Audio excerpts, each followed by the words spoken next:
নমস্কার বন্ধুরা, আমাদের চ্যানেলে স্বাগতম। ডিএ নিয়ে একটা গুরুত্বপূর্ণ আপডেট। তো বন্ধুরা, ডিএ নিয়ে এই মুহূর্তে গুরুত্বপূর্ণ আপডেটটি হচ্ছে কিস্তিতে যাবতীয় মহার্ঘ ভাতা মেটানো হবে রাজ্য সরকারি কর্মীদের জন্য। বিরাট সুখবর।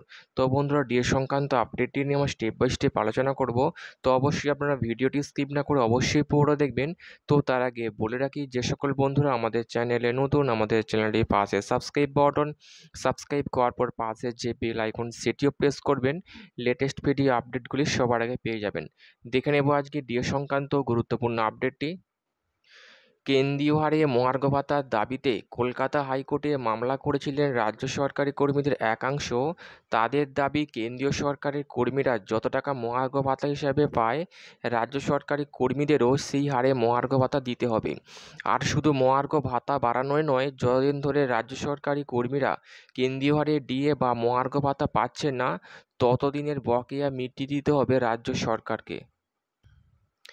এই মামলার পরিপ্রেক্ষিতে 2022 সালের 20শে মে উচ্চ আদালত রাজ্যকে কর্মীদের কেন্দ্রের সমতুল্য 31% হারে ডিএ দেওয়ার নির্দেশ দেয়।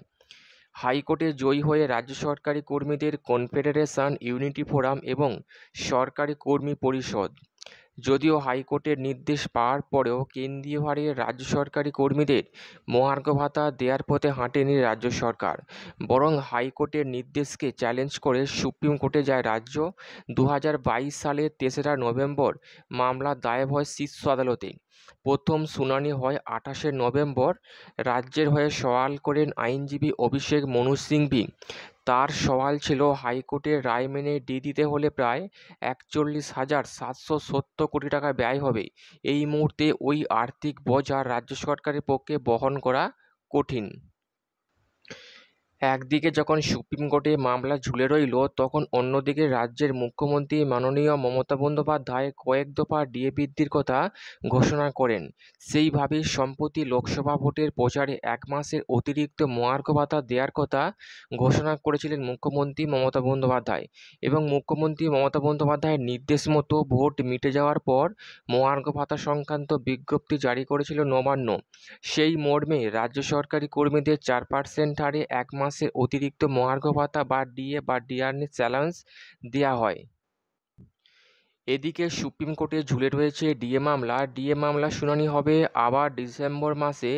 তার আগেই একটি সুখবর সামনে এলো, সম্ভবত বকেয়া মহার্ঘ ভাতা মিটিয়ে দিতে চলেছে রাজ্য সরকার। সূত্রের দাবি, আগস্ট মাসে মধ্যপ্রদেশ সরকার তার কর্মীদের বকেয়া মহার্ঘ ভাতা মেটানো শুরু করবে এবং সেই বকেয়া মেটানো হবে কয়েকটি কিস্তিতে। সূত্রের খবর, একই পথে হাঁটতে পারে পশ্চিমবঙ্গ সরকার। এই মুহূর্তে কেন্দ্রীয় সরকারি কর্মীদের সঙ্গে রাজ্য সরকারি কর্মীদের মহার্ঘ ভাতার পার্থক্য 32%। কেন্দ্রীয় সরকারি কর্মীরা বর্তমানে 46% হারে ডিএ পান, রাজ্য সরকারি কর্মীরা পান মাত্র 14% হারে ডিএ। কিছুদিন আগে রাজ্য সরকার সরকারি কর্মীদের 4% ডিএ বাড়িয়েছে।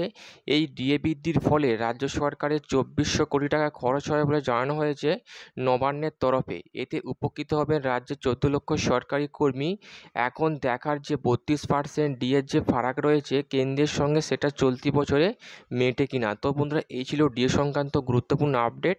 কেমন লাগলো কমেন্ট করবেন, লাইক করতে ভুলবেন না। ডিএ সংক্রান্ত পরবর্তী আপডেট পাওয়ার জন্য আমাদের চ্যানেলটিকে সাবস্ক্রাইব করে রাখবেন। থ্যাংক ইউ বন্ধুরা ভিডিও দেখার জন্য।